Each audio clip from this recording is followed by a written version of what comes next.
নমস্কার, সবাই কেমন আছে? আজকে আবার একটা নিউ ব্লগ নিয়ে চলে এলাম আমি। আজ দেখবেন চিকেন কষা। আমি প্রথমেই চিকেনগুলোকে ম্যাগনেট করে রেখে দিয়েছিলাম, তার মধ্যে হলুদ, লঙ্কার গুঁড়ো, লবণ আর সামান্য একটু তেল দিয়ে মাখিয়ে রেখে দিয়েছিলাম।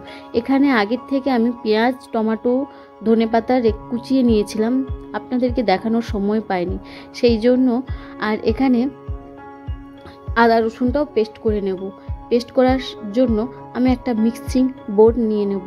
আপনারা চাইলেন এই আদা রসুনটা আলাদা আলাদাভাবে পেস্ট করতে পারেন, আমি একসাথেই করে নিচ্ছি। পেস্ট করে নেওয়ার সাথে সাথে তখনই কথা বলতে বলতে আমি কড়ার মধ্যে আলুগুলো ভেজে নিচ্ছিলাম। প্রায় আমার আলু ভাজা হয়ে এসেছে, সেটাকে উঠিয়ে নেব। এই তেলের মধ্যেই আরও একটু তেল দিয়ে তেলটাকে গরম হতে হতে আমি এখানে 2 টুকরো কাঁচা লঙ্কাও দিয়ে দেব। 2 টুকরো কাঁচা লঙ্কা দেওয়ার পর পেঁয়াজগুলো যে কেটে রেখেছিলাম সেইগুলো দিয়ে দেব। দেওয়ার পর পেঁয়াজগুলোকে হালকা নাড়িয়ে যখন দেখবেন যে ব্রাউনি কালার চলে এসেছে, তো আমরা যে আদা রসুনের পেস্টটা করে রেখেছিলাম সেই পেস্টটা এখানে দিয়ে দেব। পেস্টটা দেওয়ার পর আবার নাড়িয়ে যখন দেখবেন যে আদা রসুন প্রায় ভাজা হয়ে গেছে, তখন আপনি কি করবেন, 1 চামচ হলুদ দিয়ে দেব। হলুদটা দেওয়ার পরেও হালকা আমি নাড়িয়ে নেব।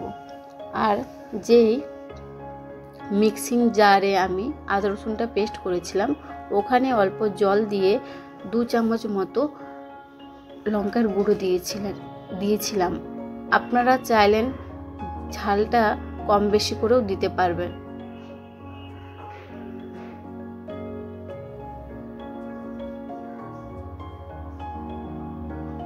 কেটে রাখা টমেটোগুলো ওর পরে আমি দিয়ে দেব। টমেটোগুলো দিয়ে একটু নাড়িয়ে চাড়িয়ে তারপর আমি 1 চামচ লবণ দিয়ে দেব।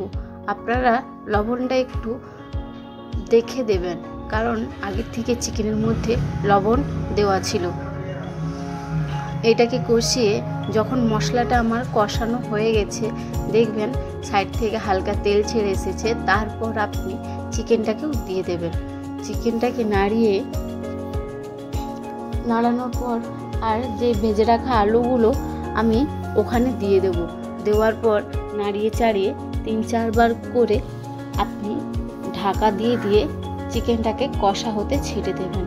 দেখবেন আস্তে আস্তে আপনার চিকেনটা কষা হয়ে গেছে, তো তখন বুঝবেন যে আমার চিকেন হয়ে গেছে। তো এখানে আমি আমার ব্লগ শেষ করলাম। ভালো লাগলে আমার ব্লগে লাইক শেয়ার করবেন আর পাশে থাকা বেল আইকনটা ক্লিক করবেন। নমস্কার, আবার দেখা হবে পরের একটা ব্লগে।